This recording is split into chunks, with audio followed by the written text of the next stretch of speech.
দেখো এখন রয়েছে কিন্তু একদম ঘাটালের যে পোল, সেই ঘাটাল পোলেতে শিলাবতী নদীর উপর যে ব্রিজ, তোমাদেরকে এখান থেকে দেখাবো।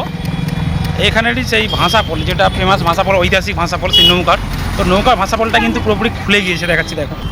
দেখো পুরো ভাষাপোল কিন্তু একদম বন্যার যে জল, আর সেই জলের চাপে দেখতে পাচ্ছ পুরোপুরি মাঝখান থেকে 2-3টে নৌকো কিন্তু খুলে চলে গিয়েছে। যা দুটো গেছে কি 3টে গেছে আমার সেটা জানা নেই, মোটামুটি এখান থেকে দূর থেকে তোমার দিকে আমি দেখাচ্ছি পুরোপুরি দৃশ্য টোটাল।